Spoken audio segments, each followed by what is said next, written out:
Okay, what we're going to do today is make a phyllo tomato tart. This is a package of phyllo dough. You just get it at a supermarket. Some people think that it's difficult to work with, but it actually isn't. It's quite easy if you just get to know how to do it and do things a little bit efficiently.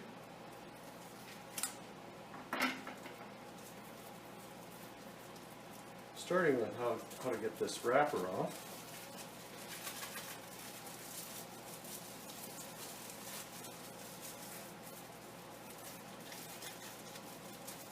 It's like getting the wrapper off is the hardest part.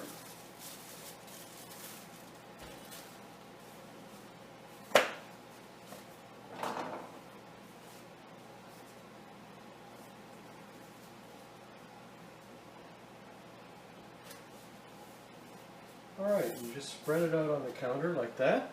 The first thing we're going to do is butter this pan.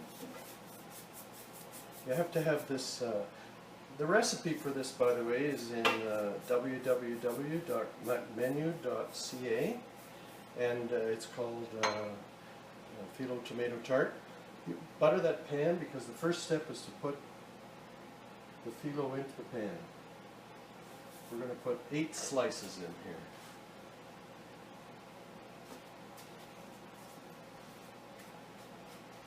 Okay, got one phyllo down.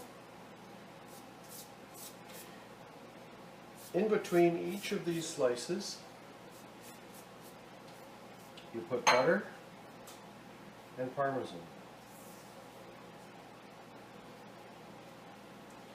And we've got to keep that up because we don't want to get it too thick in here.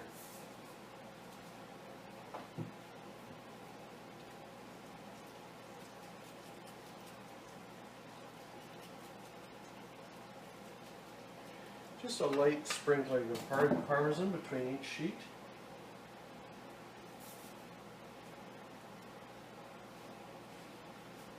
This is number 2.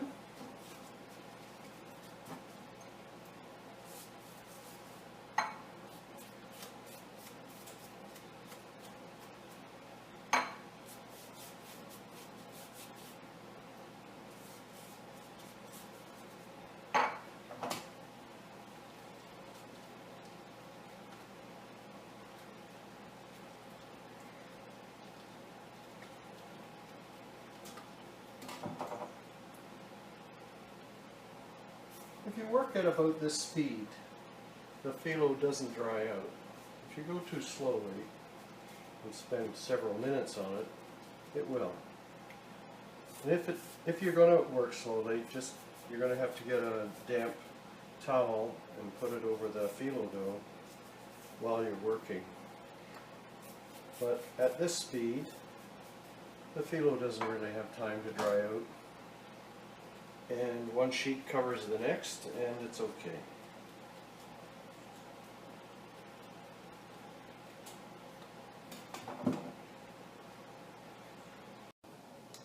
So at this point, I'm going to take a quick break because I don't think that you really want to see me putting 4 more layers of phyllo on this. So we'll skip to the end of it so that you can see that each one is done the same. Read the last one.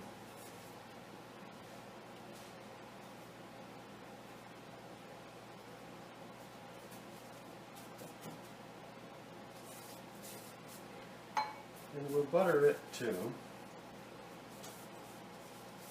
because this phyllo pastry really needs butter to crisp up.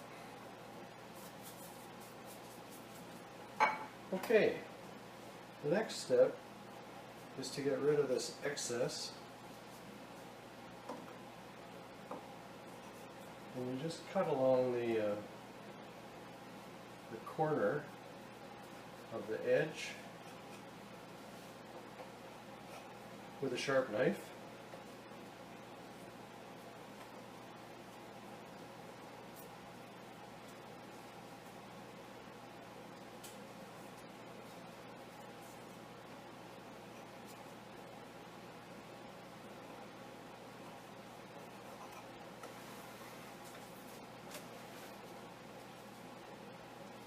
You see I have some cleanup after this is over. Just put that on the floor.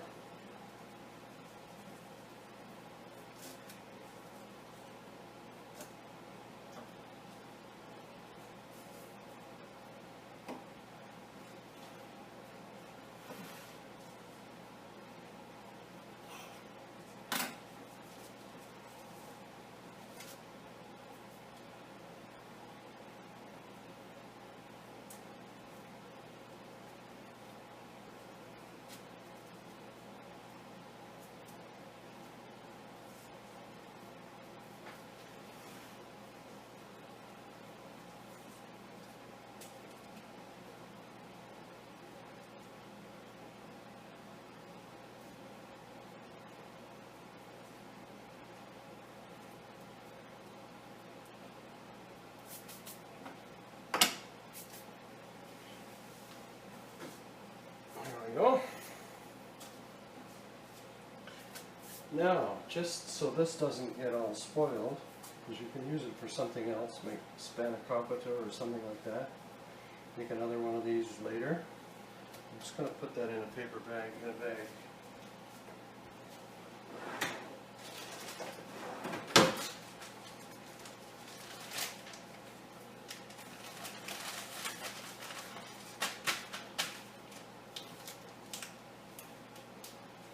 And you can just store that in the fridge for a few days. Okay, the next step is to put these onions on and just spread them thinly all over the tart.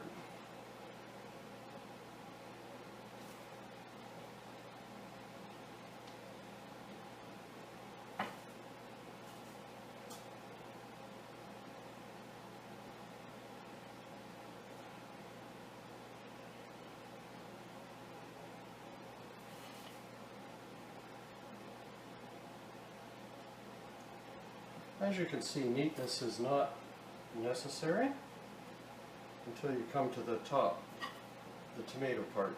Then it's best if they're neat. But underneath it doesn't matter.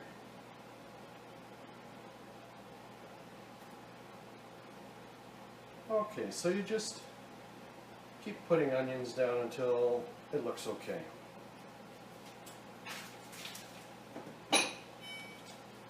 The next step is cheddar cheese.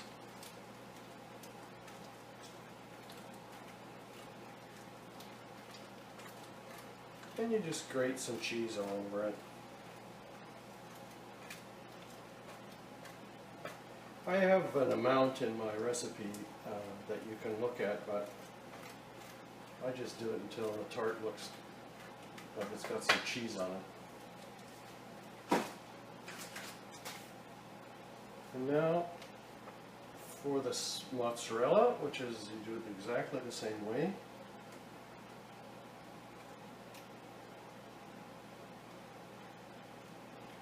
And you can see why it's not really necessary to make the onions nice and neat. They're all covered up by now.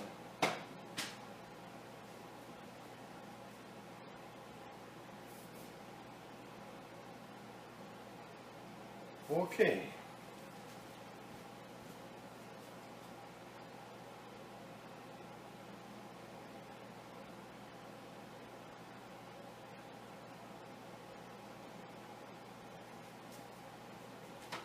Just had to take a quick check at the recipe to make sure I hadn't forgotten something. The next step are tomatoes. And these are sliced as thinly as you can.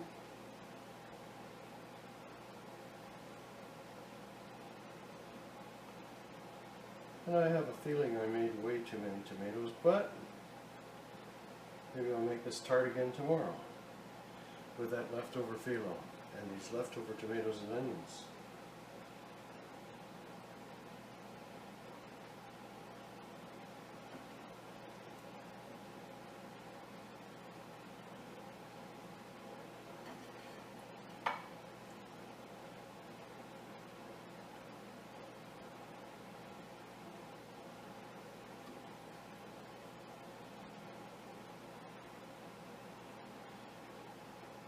Once this is baked, these tomatoes all kind of caramelize, and if you've ever tasted caramelized tomatoes, you'll know that that's pretty good.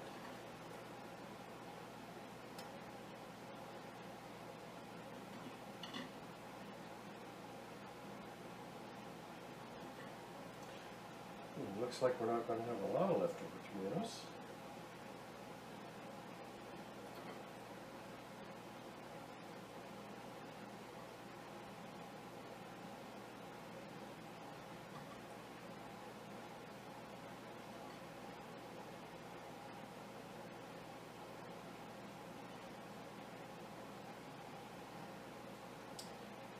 Well, I guess that's about it.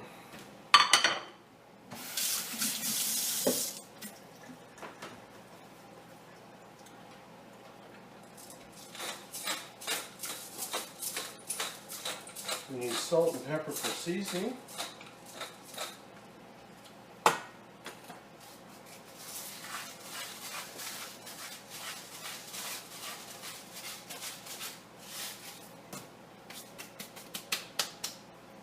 And earlier I minced up some of that basil that's right there. Oh, you can't see it, but there's a basil plant on the windowsill.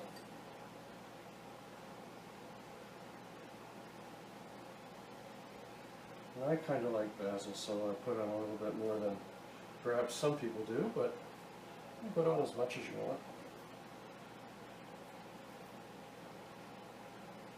want. See, this basil plant. Okay.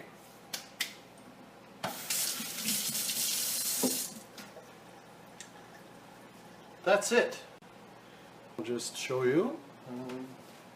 375 degrees for 30 minutes. Now we have to take a quick break again for about 30 minutes while this phyllo tart bakes in the oven at 375 degrees. Once again, the recipe is on www.mcmenu.ca under phyllo tomato tart. Alright, here it is, right out of the oven, and you can see that the tomatoes have nicely crisped up, and the tart itself is browned underneath. The next step is to take it out of this tray and cut it up.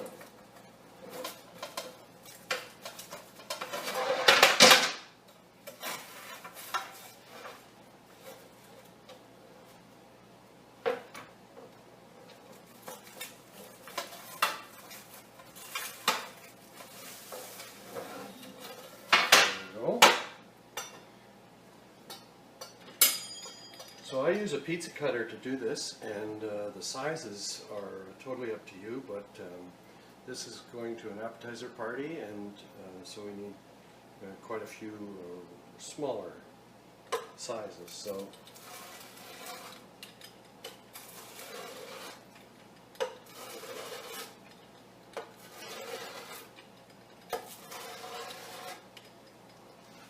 all right.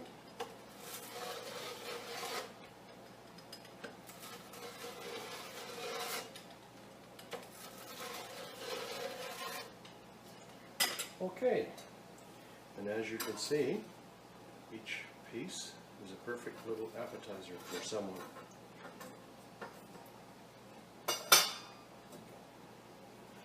That's it.